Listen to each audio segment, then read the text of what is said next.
Hello, and welcome to my channel. My name is Jonathan Cohn, and today I have my December book haul video.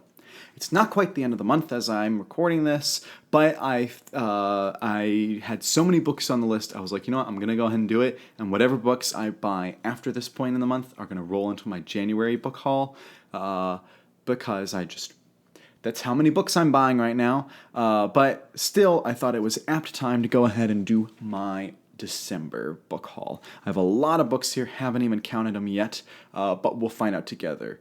I bought mostly fantasy this month, a few sci-fi, a few tie-in books, but pretty much fantasy as the whole. And I found some great finds too. So I'm very excited to talk about this. So why don't I begin with the first book here, which is Seanan McGuire's Every Heart a Doorway. I got this at a local bookstore, and I've heard about this series and thought about it for a while. This is basically a novella series, and I'm not usually a big novella person per se, but I know that Murphy Napier raves about this series, and has really equated it a lot to the Narnia series.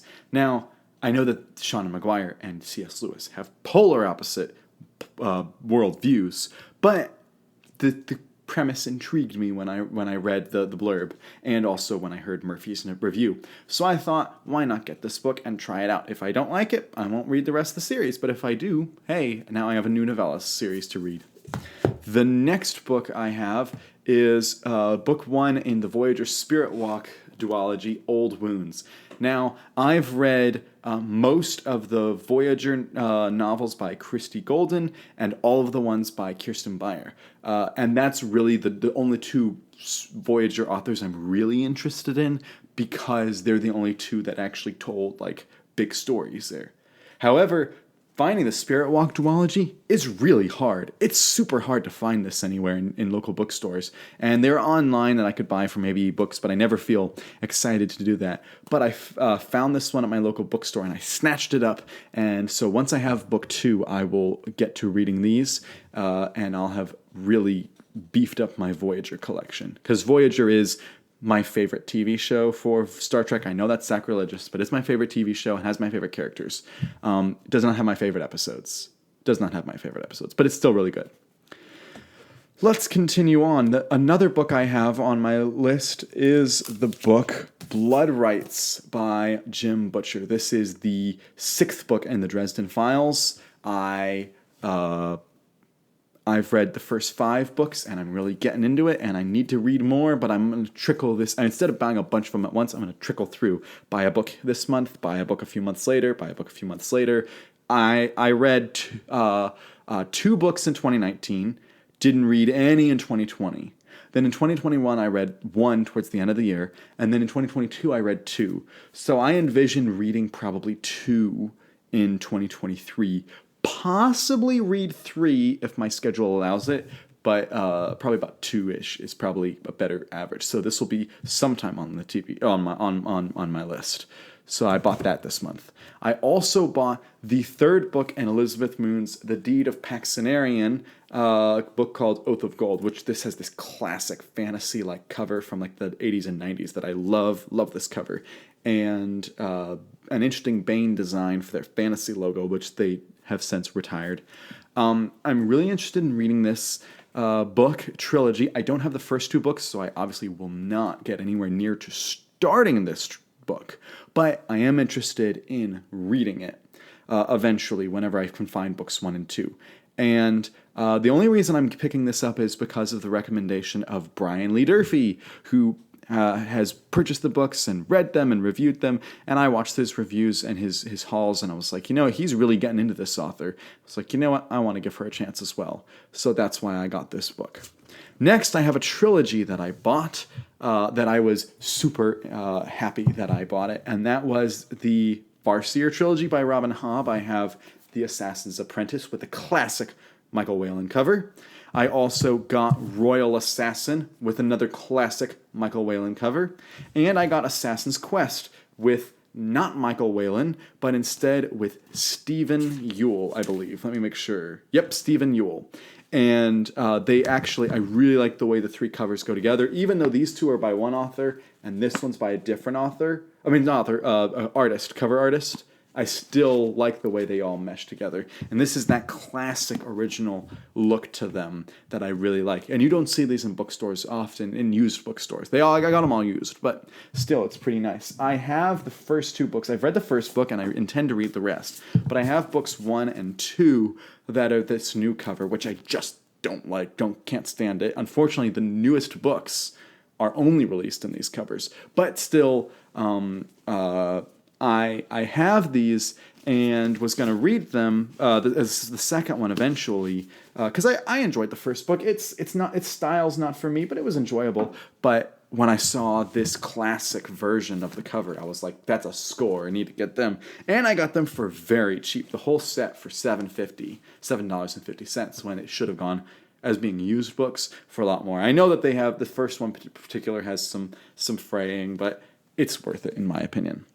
Next, I have a tetralogy that I bought brand new from Barnes & Noble with a gift card that I got from one of my students for Christmas, and that is the Fall of Shannara series. I have all 4 books, and this completes my Shannara line if you don't count Small Magic, the short story collection with some novellas and short stories in it, and also if you don't count the Word in the Void trilogy, which is like set in the Shannara universe, but it's not like Shannara novels. It's not Shannara novels, from what I've seen. But still, I have, this will complete in the timeline the Shannara novels. I have The Fall of Shannara, The Black Elf Stone.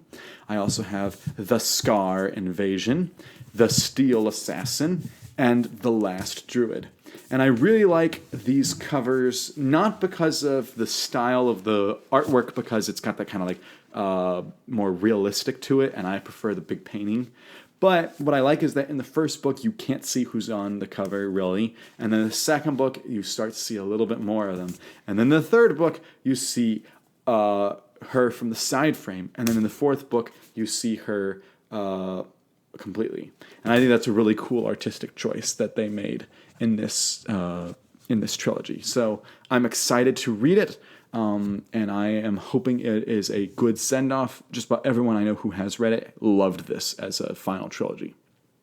Next, I found more epic fantasy. I found David Emming's The Belgariad, this in a bind-up. I don't usually like bind-ups. I occasionally get them, but I don't usually love them. But the reason I got these is because they were so cheap, and because I want to get into the Belgariad eventually. Book 1 is Pawn of Prophecy, Book 2 is Queen of Sorcery, and Book 3 is The Magician's Gambit. And I picked this book up partially because one of my friends, particularly a friend who has been on this channel recently, he has the channel Unprofessional, and he did a video with me.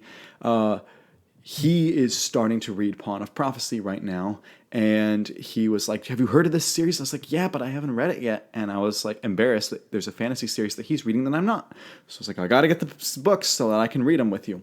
I also got books 4 and 5 at the same time, Castle of Wizardry and Enchanter's Endgame, which is in volume 2, and they match covers. This covers, looks a little bit worn and torn, which is why it's so cheap. This one, however, was the same price, but it looks practically brand new.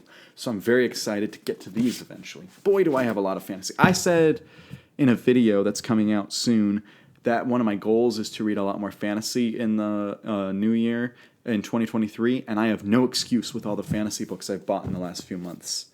Next, I have some Kevin Anderson and Brian Herbert books, some of the Hellhole books. I have book 1, Hellhole, and book 2, Hellhole Awakening. And I hope I don't get in trouble for saying these words on book 2, because I'm not swearing. That's the title of the books. And if you've read the blurb of the books, you know why they're called those books. This is like an all-new original sci-fi trilogy. I don't like that the books don't match, but beggars can't be choosers.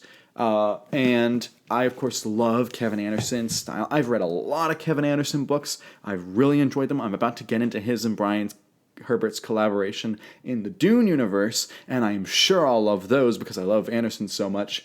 And once I'm done with those, I was like, I'll read the Hellhole books. and other Kevin Anderson books. So I've got a lot of Kevin Anderson books on my shelves that I need to read now. My final book I got was a gift from a friend that I'm really excited to read, and it's called Charlie Brown's America: The Popular Politics of the Peanuts by Blake Scott Ball. And I'm excited I got it signed, which was nice. It said, "To Jonathan, happy reading and happy podcasting," from Blake Scott Ball, which is a good signature, by the way. But this is it's a pretty short nonfiction book. I love Peanuts, and I love reading and talking about politics in my personal life. I don't talk about it on the channel, but that was my major in college, was politics. And so I'm interested in reading this book and getting into it. And I love the cover with that Charlie Brown shirt look to it. So that is my book haul for the month of December. Let me count real quick how many books I bought. 1, 2, 3, 4, 5, 6, 7, 8, 9, 10, 11, 12, 13, 14, 15, 16. If you talk about individual books, like copies of books, I have 16. But if you mean individual novels, because including the bind-ups that I have, I got 20 books this month, which is way more than I'm going to read this month. So I am slowly getting to that point where I'm buying too fast for me to read, so I need to slow down. But I'm not going to. So that is my December 2022 book haul, my last book haul of the year. If you've bought some books, what books have you bought? Have you read any of these books? What did you think of these books? And which ones do you think I should read first? Leave all those thoughts in the comment section down below. And until next time, I'm Jonathan, and thank you for watching.